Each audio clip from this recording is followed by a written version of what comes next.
મોરબી જિલ્લામાં national sports ડેને અનુલક્ષીને આગામી 31 ઓગસ્ટે સાયકલ રેલી યોજાશે તેમજ શારીરિક તંદુરસ્તી અને પરંપરાગત રમતોના પ્રચાર માટે એક ભવ્ય સાયકલ રેલીનું આયોજન કરવામાં આવ્યું છે। આ અંગે માહિતી આપતા જિલ્લા કલેક્ટર કેબી ઝવેરીએ જણાવ્યું હતું કે આ રેલીનો મુખ્ય હેતુ દરેક વયજૂથના લોકોમાં શારીરિક સ્વાસ્થ્ય પ્રત્યે જાગૃતિ લાવવાનો છે।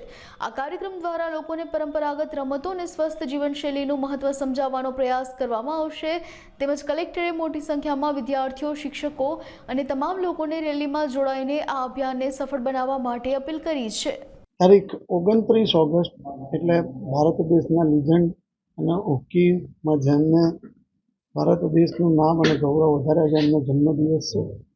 એ દિવસને આપણે નેશનલ સ્પોર્ટ્સ ડે તરીકે ઉજવીએ છીએ।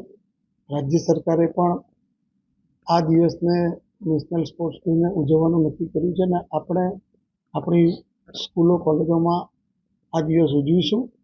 તારીખ 30 તારીખે દરેક જિલ્લામાં પોલીસ પરેડ ગ્રાઉન્ડમાં પણ રમતોત્સવ કરવામાં આવશે અને એની ઉજવણી કરવામાં આવશે અને રવિવાર એટલે કે તારીખ 31 તારીખે આપણે મોરબી ખાતે એક સાયકલ રેલીનું આયોજન કરશું અને રાજ્ય સરકાર તરફથી જ્યારે હવે સૂચના આવશે એનું આયોજન કરી અને આપને વિગતવાર જાણ કરશું અને સાયકલ રેલીમાં આપણા શહેરના, આપણા જિલ્લાના મહત્તમ લોકો પાર્ટિસિપેટ કરે એવી આપના માધ્યમથી હું મોરબીના નગરવાસીઓને અને મોરબીના જિલ્લાના લોકોને વિનંતી કરું।